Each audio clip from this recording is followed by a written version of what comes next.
Hey everyone, welcome back.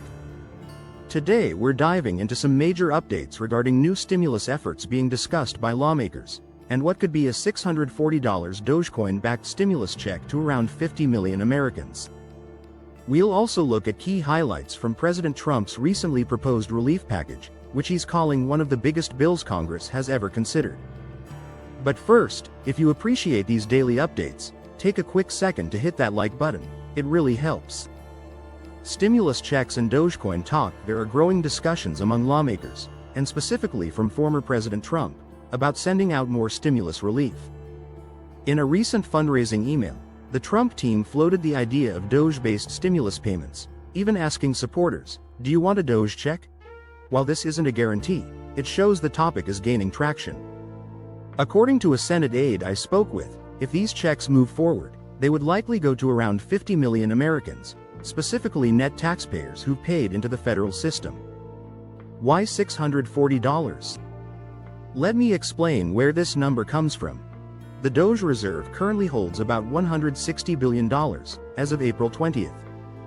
If 20% of that is allocated for stimulus, around $34 billion, and divided among 50 million recipients, each household would receive approximately $640. There are also rumors that lawmakers are aiming for at least $1,000 per check, which means the final payout could be even larger, if more savings or budget cuts are achieved. Tax reform and additional relief. President Trump has outlined several other proposals in his upcoming relief bill, which could significantly impact millions of Americans.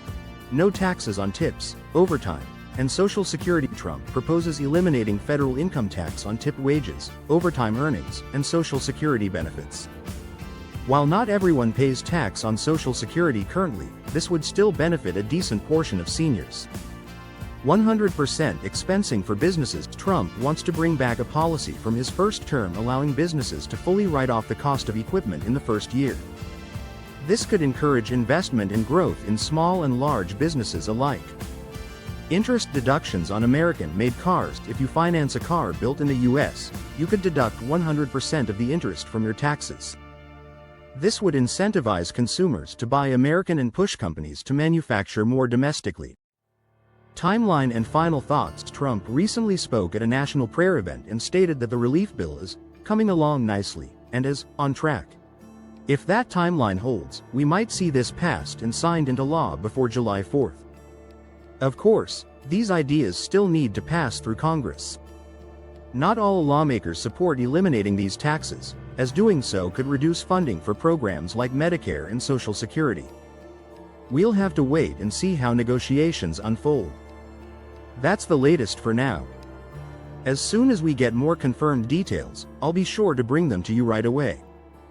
Thanks for watching. Don't forget to subscribe so you don't miss future updates.